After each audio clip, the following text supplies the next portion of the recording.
उस सदर के सिपाही है, हम बैरिस्टर असदुद्दीन ओवैसी साहब के सिपाही हैं। आपने देखा था कि जब टोल के नाका पर उनके गाड़ी के ऊपर गोली बरसाई गई थी और दूसरे दिन वो बिना सुरक्षा के फिर यूपी के उन शहरों में, उन गलियों में अपना निकल गए थे। मेरे भाई जान लो, हम लोग तो जात के मुसलमान हैं और कहा गया है कि कुल्लो नफ्सिन जायक़तुल मौत, हर नफ्स को मौत का मजा चखना है। हमारा इसी पर यकीन है। हम इसे डरने वाली जात नहीं है, डरने वाली कौम नहीं है। मुझे जानते होगे, मेरा सोशल मीडिया से कहीं बैठ के छुप के देखते भी होगे। देख लेना, जितनी FIR अगर तुम्हारे पन्नों में दर्ज हो सकती है उतनी FIR करवा देना।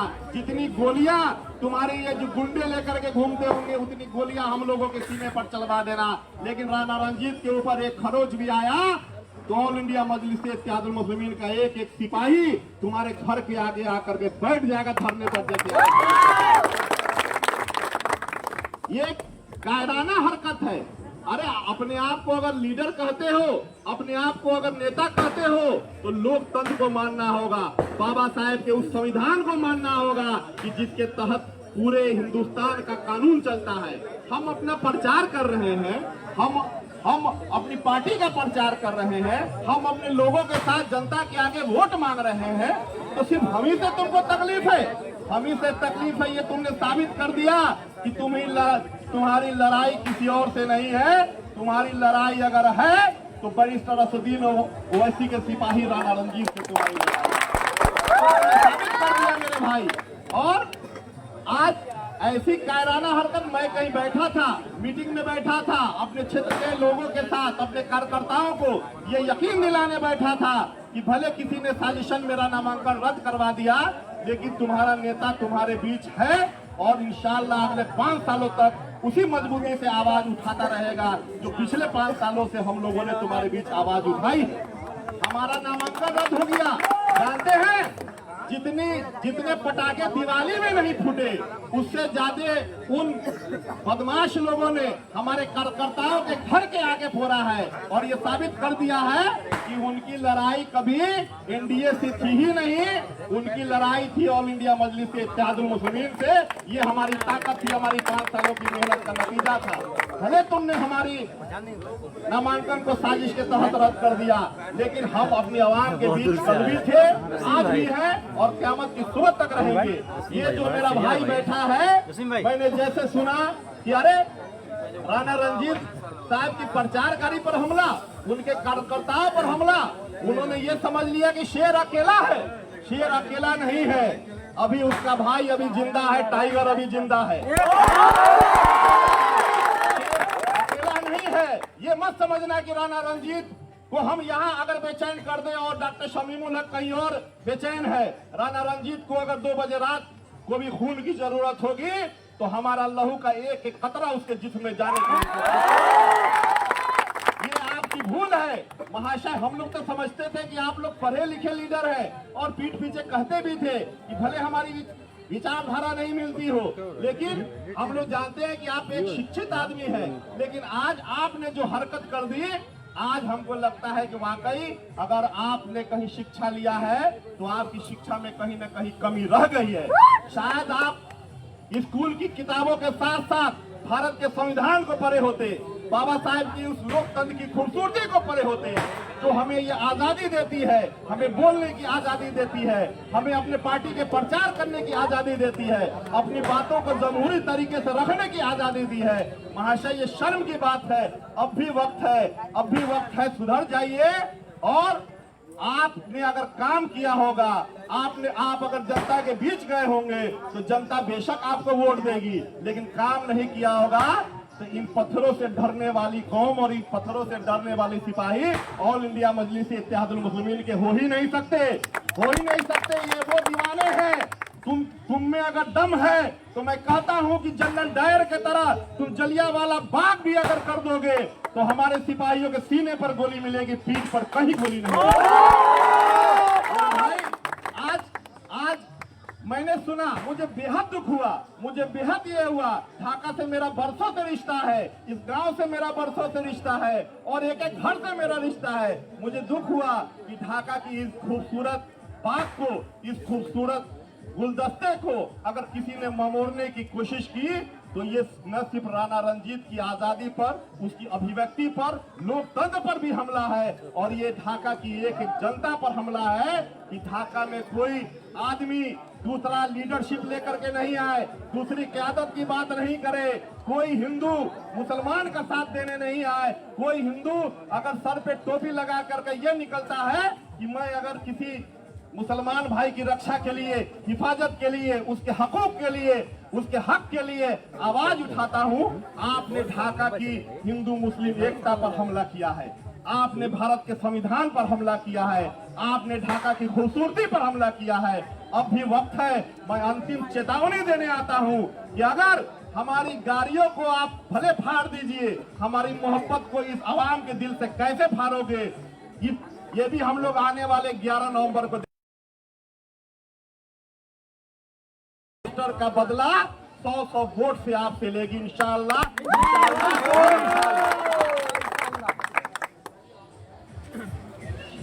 कोई भाई अपनी बात रखना चाहते हैं, फिर से एक मरतबा अपील। बहुत शुक्रिया डॉक्टर शमीउल हक साहब अपनी बात रख रहे थे और उन्होंने भी अपील किया है आप लोगों से बैठने को। बैठिए, आप लोग बार बार कह रहे हैं, अच्छा लगेगा, आपको भी अच्छा लगेगा, हमको। अब जो आप लाइन दिखाएंगे तो रोशनी लग जाएगी सारे लोग।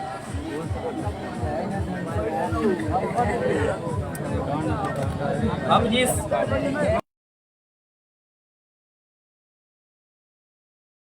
हमारा जो आदर्श है उनका नाम है भीमराव अंबेडकर। याद रखिए, उस समाज में भी, उस समय भी डॉक्टर भीमराव अंबेडकर को हराने के लिए और उनको कमजोर करने के लिए उस वक्त की ताकत लगी थी, नहीं कर पाई कमजोर। पूरे पार्लियामेंट में सारे लोग कमजोर करने पे लगे थे और एक तरफ थे बैरिस्टर असदुद्दीन अकेले थे, लेकिन उस बिल को फाड़ के बताया कि हम अकेले हैं लेकिन तुम्हारे सब पे भारी है। इसलिए तादाद नहीं देखिए, घबराइए नहीं, हम लोग संविधान के मानने वाले हैं और आज जो बैठे हैं हम लोग इसी की हिफाजत और उसकी मजबूती के लिए बैठे हैं, ताकि कल होके हमारे लोकतंत्र पे और यहाँ के संविधान पे हमला न किया जा सके। जो वक्त के ताकत आप लोग सब कोई बैठे रहिएगा आप लोग जिन्होंने इस पे हमला किया है उनको हम बताना चाहते हैं कि जिस लोकतंत्र को आप कमजोर कर रहे हैं, याद रखिए कि जिस हमला जो किया है आपने, हमारी गाड़ी को फाड़ा है, जसीम भाई ने क्या हुआ?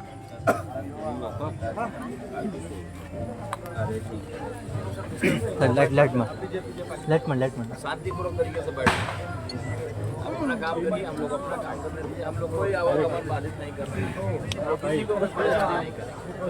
हम लोग बैठना चाहते हैं, हम लोग चलेगा तो जरूरी है, एकदम शासन नहीं है, इतना शांति माहौल से बैठा हुआ है। थाना को बुलाइए, थाना वाला क्या कर रहा है? सीसीटीवी आपको बताना चाहते हैं, जो किसने किया है भाई, सुनिए, उसको पकड़िए। हमारी आवाज बंद करने से, हमको कमजोर करने से आप अपनी कमजोरी साबित कर रहे हैं और बता रहे हैं कि आप कमजोर हैं। हमको चुप कराने से आप ताकतवर नहीं, आप कमजोर कहलाएंगे, क्योंकि जो गलत किया है उसको पकड़ के आप अपने आप को मजबूत बनाइएगा। हमको चुप करा के आप मजबूत नहीं बन सकते हैं। जो भी जिम्मेदार है इसमें, आपके पास तंत्र है, आपके पास सिस्टम है, आप खोजिए उनको, आप पता लगाइए, आपके पास टीम है, आप क्यों नहीं लगा रहे हैं? ये लगाने में अगर कामयाब है तो आप कमजोर हैं। हम तो आपसे मदद चाह रहे हैं और ये संविधानिक ढंग से अपनी बात रख रहे हैं वहां तक, आप तक कि आप कीजिए जिसने गलत किया है। हाँ, अगर आप नहीं करते हैं, हम अपनी तरफ से कुछ कर रहे हैं, तब आप बताइए। हम तो आपके इन्वेस्टिगेशन का इंतजार कर रहे हैं, जब आप बताएंगे कि मुस्लिम यहाँ है। आप इस बात की गारंटी दीजिएगा कि कल होके किसी भी गाड़ी, किसी भी पार्टी की प्रचार गाड़ी यहाँ पे घूम सकती है रात में 12 बजे भी, अगर वो परमिशन है उनके पास। तो इस बात की गारंटी देना आपकी जिम्मेदारी है कि कोई भी प्रत्याशी आके किसी मोहल्ले में जा सकता है। ये सुरक्षा प्रदान करना आपकी जिम्मेदारी है, हमारी नहीं। हमको चुप कराने से आपकी कमजोरी चुप नहीं सकती है। बैठ जाइए भाई मेरे, बैठ जाइए आप लोग। गाड़ी पर हमला कर उसे फाड़ा गया है। इसके बाद राणा रणजीत सिंह जो ऑल इंडिया मुस्लिमीन के ढाका विधानसभा क्षेत्र से उम्मीदवार हैं, वो और उनके जो साथी हैं, हमारे इस वक्त नए साथी हैं, राशिद नाम है, वो भी अपनी धरने पे बैठे हुए हैं और प्रशासन से मांग कर रहे हैं कि वो कसूरवारों की निशानदेही कर उनको गिरफ्तार किया जाए। उन्होंने इस तरह का निशान बनाया है। आप तस्वीर में देख सकते हैं कि राणा रणजीत सिंह नीचे बैठे हुए हैं। मैं उनसे पूरा मामला किया है। स्थानीय प्रशासन है, ढाका थाना की जो 102, 112। अरे इस मुद्दा पे बात करो यार, कहाँ घूम रहे हैं? वोट खराब हो रहा है। जो गाड़ी है वो गाड़ी खरीद के उनके प्रशासन से लोग आए थे, यहाँ पे स्थानीय लोग बता रहे हैं। आपके अंदर कैपेसिटी है, लड़िए, चुनाव लड़िए ना। सही बात। पहले प्रचार कीजिए अपना। आपने 5 साल में क्या किया है ये दिखाइए ना। मुद्दा पे चुनाव लड़िए ना। आप किसी को धमकाइएगा, मेरे बच्चे को धमकाइएगा। आपके अंदर क्या कैपेसिटी है? मुद्दे पे चुनाव लड़िए ना। कुछ भी कर रहे हैं आप लोग। हर गांव में ये चल रहा है, मेरे पूरे पंचायत में, पूरे विधानसभा में चल रहा है, हर जगह। चैनपुर ढाका के, मोहब्बतपुर ढाका के एक साथी जो उनको इस्तीफा दिलवाया गया है, उनके घर पे आदमी भेज के उनके बाप को धमकाया गया है। यहाँ आप इस्तीफा दीजिए, लेकिन क्या करें, में भी यही हो रहा है। तो हर जगह अभी हम लोग इस पे मीटिंग करेंगे, एक नंबर जारी करेंगे, MIM एक नंबर जारी करेगी। कहीं भी कुछ हो तो हम लोग, कोई भी आदमी उस पर कंप्लेन करे, फौरन हमारी टीम एक्शन लेगी। ठीक है, अभी हम राणा रणजीत साहब को बोलते हैं, एक नंबर देंगे, कंटिन्यू 24 घंटा हमारा फोन चालू रहेगा, उस पर एक्शन लिया जाएगा। कहीं भी किसी भी छोटे बच्चे को भी अगर कोई हाथ लगाता है तो उसके हाथ तोड़ने की हम लोग कैपेसिटी रखते हैं। एकदम घटिया हरकत हो रहा है, कोई मुद्दा नहीं है, कोई चुनाव नहीं है, क्या हो रहा है? कुछ भी मुद्दा बना रहा है, कुछ भी मुसलमान है, ये है, वो है, कुछ भी मुद्दा मत बनाइए ना। अरे मुद्दे पर लड़िए। इस वक्त क्या हुआ है? इस वक्त क्या हुआ है यहाँ पे? इतना लोग इकट्ठा क्यों है, ये बताइए, कैसे आपको पता चला? MIM के लोग, हमारे पार्टी के लोग घूम रहे थे, प्रचार कर रहे थे, हमारे पोस्टर को फाड़ा गया है। क्यों फाड़ा गया? हमारा अधिकार नहीं है? हम प्रचार नहीं कर सकते हैं? क्यों नहीं कर सकते? सबको अधिकार है, सब प्रचार कर सकते हैं। हर जगह दादागिरी कैसे चलेगी? अरे मुद्दा पे लड़िए ना, आइए ना, अपना कैपेसिटी दिखाइए ना, क्या काम किए हैं, क्या काम कीजिएगा, अगला फ्यूचर बताइए कि हमारे नौजवान को क्या दीजिएगा 5 साल में, नेक्स्ट में, वो बताइए ना। चुनाव लड़िए, आइए, क्यों नहीं लड़िएगा, बताइए ना। लेकिन कुछ नहीं, बस हिंदू मुसलमान करना है। चलिए फिर नेक्स्ट टाइम बात होगी। चलिए बहुत शुक्रिया। तो इस वक्त देख सकते हैं सिंडिकेट चल रहा है, पुलिस और विधायक का सिंडिकेट। जय भीम। इसको हम लोग चलने नहीं देंगे, ठीक है? नहीं चलने देंगे। हम लोग राजपूत के बेटा है, राणा रणजीत।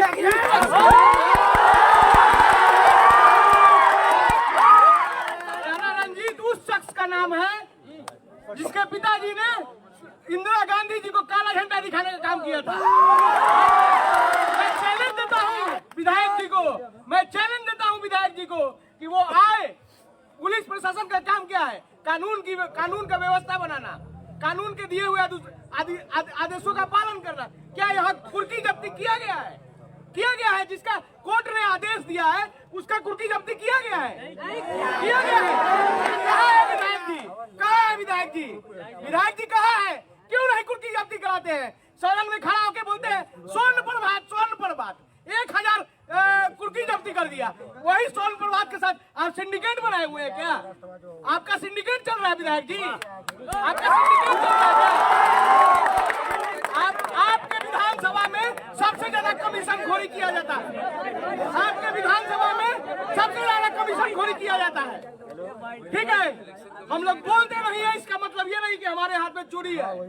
विधायक जी को बोल रहे हैं, अगर एक पोस्टर फाड़ा गया, भाजपा के सारे गाड़ियों का पोस्टर फाड़ने का मैं काम करूंगा।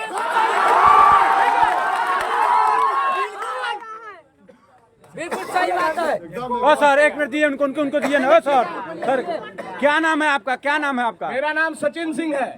कहाँ से आए हैं? ठीक है, हमारा घर शिवर लोकसभा में पड़ता है। हमारा ससुराल ढाका विधानसभा करसैया में पड़ता है जी। ठीक है, और मैं विधायक जी को चैलेंज देता हूँ, ये जो गुंडा राज आप चला रहे हैं इसको चलने नहीं देंगे। आप कमजोर नहीं समझिए, हम कमजोर नहीं हैं, हम कमजोर नहीं हैं।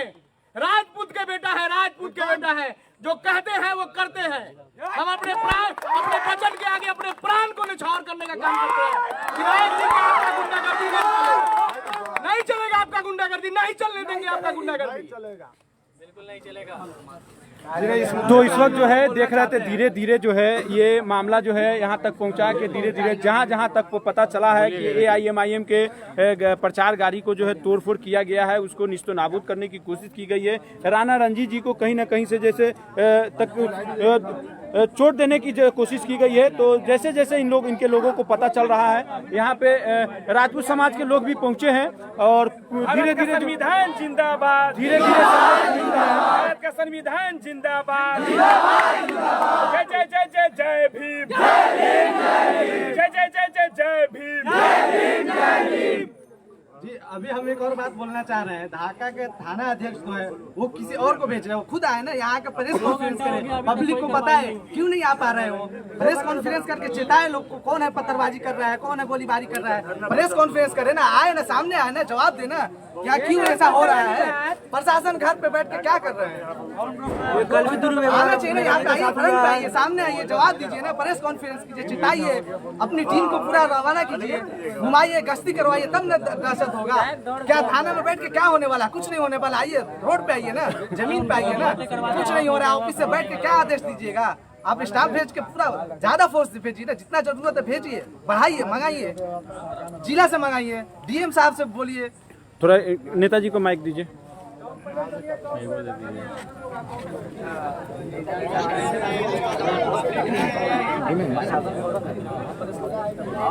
सुनिए सुनिए आप लोग, सुनिए सुनिए वहाँ से सुनिए आप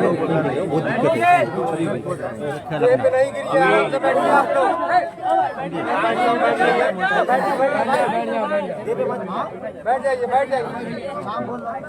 आप लोग जो भी लोग लाइव देख रहे होंगे, आप लोगों से यही निवेदन करेंगे कि सब लोग खाना बना के आइए। और इस लड़ाई की शुरुआत हम लोगों ने की है कि फुलवरिया को खौफ से आजादी की शुरुआत हम लोगों ने उस लड़ाई की शुरू कर दी है और फुलवरिया को आजादी दिला के रहेंगे। ये कोई पहली घटना नहीं है। मॉब लिंचिंग जो शेख वाजूद साहब के साथ हुआ, आज तक कुर्की जब्ती नहीं हुआ। खुलेआम जिन लोगों ने उनको मारा वो खुलेआम गांव में घूमते हैं। इससे पहले जो यहाँ के विधायक जी हैं, उन्हीं के वैश्य समाज के मंजू देवी जी जो जिला परिषद अध्यक्ष थी, चुनाव में उनके गाड़ी के ऊपर भी हमला हुआ, केस भी हुआ है और कुर्की जब्ती का भी आदेश किया गया है। किस पे किया गया है? उनके भाई पे किया गया है। और आज तक वो हुआ है कि नहीं हुआ है, प्रशासन उसका भी जवाब दे। अब जब शुरू हुआ है इसको अंत तक लेकर के जाएंगे।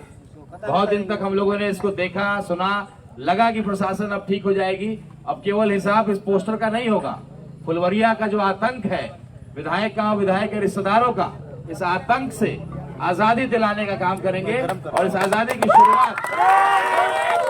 शुरुआत यहाँ से होगी। यहाँ के लोग दबे हुए, डरे हुए लोग हैं। मैंने उनको नहीं बुलाया है जानबूझ करके कि आप कोई बात नहीं, आप घबराए हुए हैं। और आधे लोग तो गांव छोड़ करके भागे हुए हैं क्योंकि उनको मालूम है कि गांव में रहेंगे, कुछ अगर हम लोगों से बुला गया, कुछ हो गया तो पुराना केस खोल के हमको जेल में डाल दिया जाए।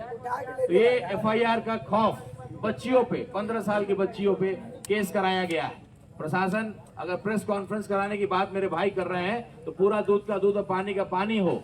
फुलवरिया में कितने लोगों पे FIR है, यहाँ के बच्चियों पे FIR है। मुहर्रम का जुलूस होता है तो एक लोगों पे FIR है। यहाँ जब मैं खुद एक हिंदू हूँ और तब मैं चुनाव लड़ रहा हूँ तो आप ये कहते हैं कि ये चंदनवाड़ा नहीं है, ये फुलवरिया है। तो फुलवरिया के लिए कि अलग वीजा पासपोर्ट बनवा करके आए। हम लोगों ने अनुमंडल से परमिशन लिया है कि अपने चुनावों की प्रचार की गाड़ी को ला सकते हैं। कल की घटना है, कल हम लोग जब फुलवरिया में घुसे तो लोगों ने रोका, कहा कि भाई ये चंदनवाड़ा नहीं है, फुलवरिया। तो हम लोगों ने जब दोबारा बुला करके पूछा तो उसको समझ में आ गया कि भाई कौन बैठा हुआ है, इसके पीछे कौन लोग हैं। ये शुरुआत है और हम लोग किसी को परेशान नहीं करके, हम लोग बहुत ईमानदारी से, बहुत शिद्दत से लोकतंत्र को मानते हैं, बाबा भीमराव अंबेडकर जी को मानते हैं। इसलिए नारा भी लगेगा तो जय भीम जय मीम का लगे, लोकतंत्र का लगे, आजादी की लड़ाई का लगे। जो खौफ का जो माहौल बनाया हुआ, हम नहीं चाहते कि ये मेरी पार्टी की लड़ाई बन के रह जाए। ये लड़ाई बहुत लंबी है।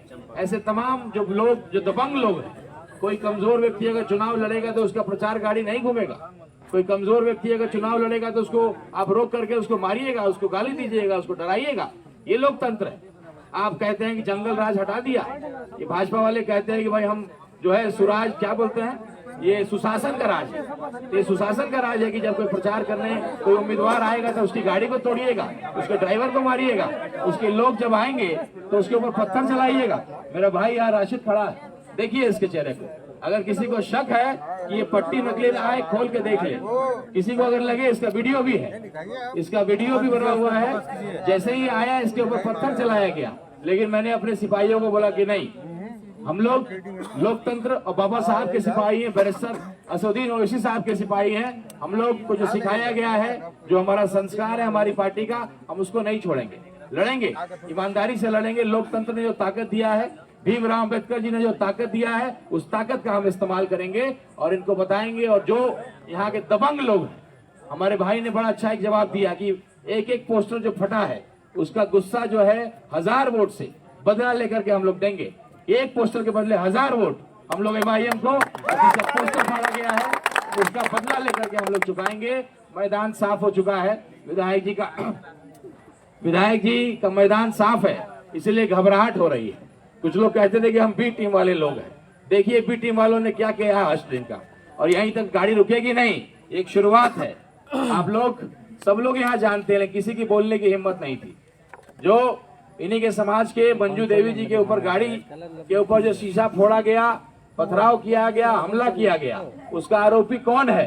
तो आप हमारे मीडिया वाले भाई लोग यहाँ बैठे हुए हैं, कौन है इसका आरोपी? आप सब लोग जानते हैं, आप लोग बोल नहीं पाते। उनके भाई तो यहाँ के मुखिया रहे हैं, मनोज जायसवाल नाम, उनके ऊपर आरोप है, केस भी है, कुर्की तक का आदेश है, फरारी में है वो। ये बात अगर आपको नहीं मालूम है तो प्रशासन अब केवल इसका जवाब नहीं देगी। फुलवरिया में ये लड़ाई की आगाज किया है, पहले उनको फरारी आदमी को अरेस्ट करिए, कुर्की का आदेश है तो कुर्की करिए।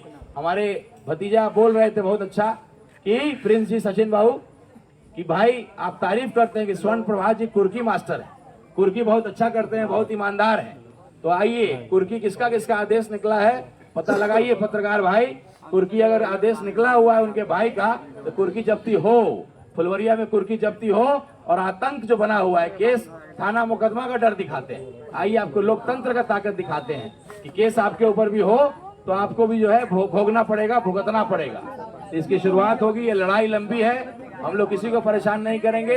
पुलिस वाले लोग आ रहे हैं, आए, कोई बात नहीं है। आप तमाम लोग जो सोशल मीडिया पे मुझे सुन रहे हैं, देख रहे हैं, ये लड़ाई मेरी लड़ाई नहीं है, ये लड़ाई चुनाव जीतने की नहीं है। मैं पहले दिन से कहता हूँ, विधायक बनना, सांसद बनना बहुत छोटा पद है, उससे बड़ा पद लेने आया हूँ, उससे बड़ा कद लेने आया हूँ और आपके मदद से मुझे मिल भी रहा है। तो ये लड़ाई है हर वो मजलूम की जिसके ऊपर अत्याचार होता है, कमजोर होकर के। आपके विधायक है, आपके समाज की आबादी है, आप पैसे वाले लोग हैं, आप कुछ सूद ब्याजी करते हैं, इसका मतलब क्या है? बाकी लोग गुलाम है आपके। तो ये गुलामी की जंजीरों को तोड़ना है। इसकी शुरुआत फुलवरिया के इस धरती से होगी, विधायक जी के धरती से होगी। विधायक जी का घर यहाँ से बहुत दूर नहीं है। मैं आप सब लोगों से निवेदन करता हूँ, मेरे जितने भी भाई सोशल मीडिया पे देख रहे हैं, आप सब लोग चले आइए, चादर वादर लेकर के, तकिया वकिया लेकर के। मच्छर थोड़ा ज्यादा है, प्यास भी लगेगी, लेकिन 1 दिन के लिए, 2 दिन के लिए, 5 दिन के लिए इस लड़ाई को लड़ना है। एक उदाहरण स्थापित करना है, पूरे बिहार, पूरे देश में जाए कि कमजोर कैंडिडेट हो या मजबूत कैंडिडेट हो, लोकतंत्र ने जो अधिकार दिया है प्रचार करने का, वोट मांगने का, वो किसी से आप छीन नहीं सकते। आप कितने भी दबंग हो गया, आपका गांव होगा, उससे फर्क नहीं पड़ता है। ये राजपूत का बेटा ये साबित करके दिखाएगा कि आपको लड़ाई लड़ना है तो इस बार किससे उलझे हैं आपको पता लग जाएगा। आप दूध पानी का पानी कर देंगे। फुलवरिया को जो है आज खौफ मुक्त कर देंगे और इंसाफ जो है फुलवरिया के हर एक व्यक्ति पे, हर एक उस डरे हुए आदमी पे जो उसको डर लगता है कि मैंने अगर कुछ बोल दिया मैंने कुछ बोल दिया, विरोध कर दिया, सच बोल दिया, तो केस में जो है हमको फंसा दिया जाएगा। तो कोई बचने वाला नहीं है। अगर आपको लगता है लाठी चलाइए, हमको जेल लेके जाइए, हम लोग यहाँ से उठने नहीं वाले हैं। 24 घंटे का मोहलत में आप कह रहे हैं कि मैं ये कर दूंगा, मैं वो कर दूंगा, मुझे उससे फर्क नहीं पड़ता। आप कितना काम करते हैं और किस अंदाज में काम करते हैं हमें वो भी मालूम। आपका क्या तरीका है। अभी तक गुरमिया में जो मर्डर हुआ, क्या किया आपने? घोड़ासान में जो हमारे अनिल राम जी का मर्डर हुआ, क्या किया आपने? केवल जब वो परिवार वाला कुछ बोलता है तो उसको पकड़ते हैं, ना वहां से उसका जो बाइक था वो बरामद हुआ, ना बंदूक बरामद हुआ। तो ऐसे कई सारे मामले खुलेंगे। आज चुनाव का वक्त है। ये जो पूरा सिंडिकेट चला है प्रशासन का, यहाँ के विधायक का, कमीशन का, इसका सारा भंडाफोड़ यहीं से किया जाएगा, इसी मंच से किया जाएगा। और ये अब उठने वाला नहीं है मामला। आप सब लोग आइए, ये लड़ाई आपकी है। ये इस लड़ाई में आइए, लोकतांत्रिक अंदाज में इस लड़ाई को हम लड़े। और ढाका, जो मैं बार बार कहता हूं कि एक उदाहरण के रूप में पूरे देश में स्थापित होगा कि चुनाव कैसे लड़ा जाता है, संघर्ष कैसे किया जाता है, आतंक को कैसे खत्म किया जाता है, दबंगों का आतंक को कैसे खत्म किया जाता है, खौफ और डर, केस मुकदमा से डराने वाले लोग, इन सबको जो है दिखाइए कि लोकतंत्र ने, भीमराव अंबेडकर जी ने हम लोग को जो ताकत दिया है उससे बड़ा कोई ताकत नहीं है। सबसे बड़ा दबंग अगर कोई बना है तो बाबा भीमराव अंबेडकर जी बने हैं, जिन्होंने संविधान को बनाया है और वो ताकत हम लोग को दिया। प्रशासन की तरफ से क्या कहा गया? प्रशासन की तरफ से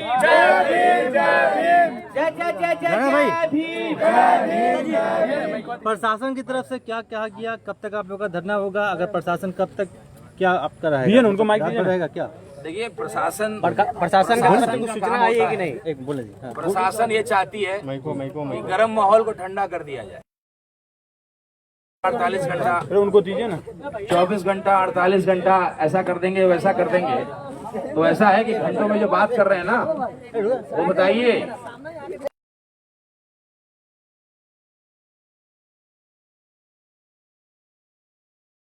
घंटा जोड़ के बताइए। शेख वाजुल साहब के ऊपर जो मॉब लिंचिंग हुआ, कुर्की जब्ती का आदेश कब निकला? अभी तक कितने घंटे हो गए? घंटों में कार्रवाई करते हैं आप। आपकी कितनी ताकत और कितनी क्षमता है, कितने घंटे में कितना कार्रवाई करते हैं, इसका दूध का दूध, पानी का पानी कर देंगे।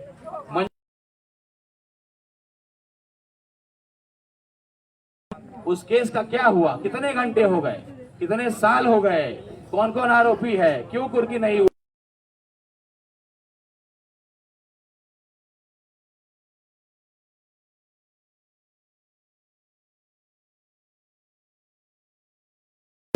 तो कब तक धरना रहेगा? यहाँ से उठने नहीं वाले हैं। धरना कब तक रहेगा? कब तक आप बैठिएगा?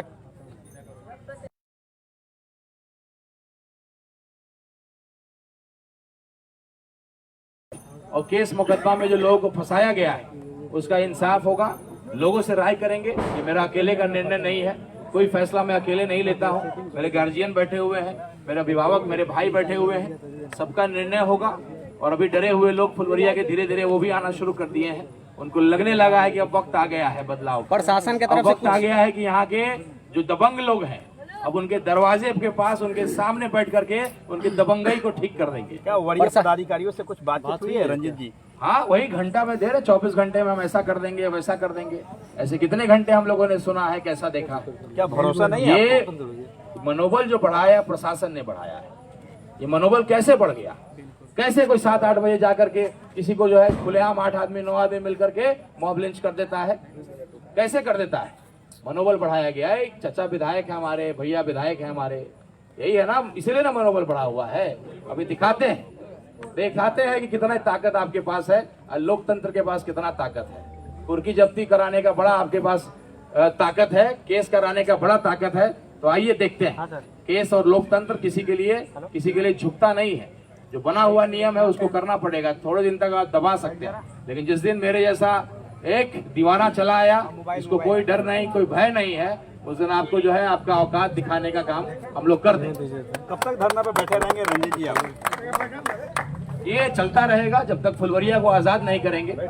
फुलवरिया में जो खौफ का माहौल है उससे जब तक आजादी नहीं होगी तब तक ये काम चलता रहेगा। वैसी साहब का भी आगमन होना है, उसकी तैयारी भी है। अरे मेरे पास इतने कार्यकर्ता हैं, मेरे इतने भाई हैं कि वो सब कर लेंगे। आज भी मैंने तमाम मेरे ई रिक्शा वाले भाइयों का मैंने आमंत्रित किया था भोजन पे, तो उनसे मैं क्षमा चाहता हूँ। भोजन तो आपको बना हुआ है, अगर आप वहाँ पहुँचते हैं या जा पाते हैं तो खा लीजिए, लेकिन माफी चाहता हूँ कि मैं आपके साथ खाना नहीं खा पाया। और ये जो मेरे दीवानों की फौज है वो बहुत मेरे लिए काफी है।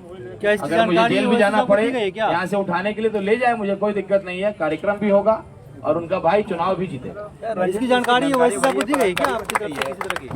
जानकारी हम लोग दे देंगे उनको, अभी दे नहीं पाए हैं क्योंकि हम लोग अभी लगातार आकर के जो है हम लोग इस चीज को देख रहे हैं। क्योंकि मेरे भाई को पत्थर मार दिया गया, चोट लग गया राशिद साहब को, और उसके बाद हम लोग थोड़ा उसमें उलझ गए।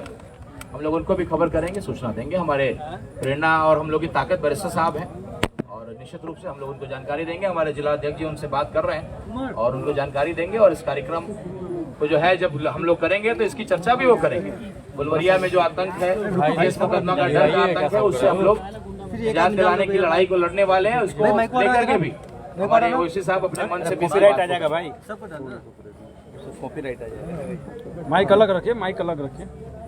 तो इस वक्त देख सकते हैं धरना प्रदर्शन चल रहा है शांतिपूर्ण तरीके से और धीरे धीरे जो है लोगों की तादाद भी बढ़ती चली जा रही है। आपको दिखाने की लगातार मैं कोशिश कर रहा हूं और इस वक्त देख सकते हैं कि लोगों की संख्या धीरे धीरे बढ़ती चली जा रही है। सोशल मीडिया के जरिए या किसी भी जरिए जैसे जैसे उनको पता चल रहा है वैसे वैसे लोग जो है यहाँ पर धीरे धीरे पहुँचते चले जा रहे हैं और लगातार हम दिखाने की कोशिश कर रहे हैं अपने चैनलों के द्वारा। अब देखते हैं कि आगे क्या होता है और आगे भी आपको दिखाने की कोशिश में लगातार करूँगा और बने रहिए हमारे साथ। और खबरों के लिए ATV नेशनल न्यूज। जय हिंद, जय भारत, धन्यवाद।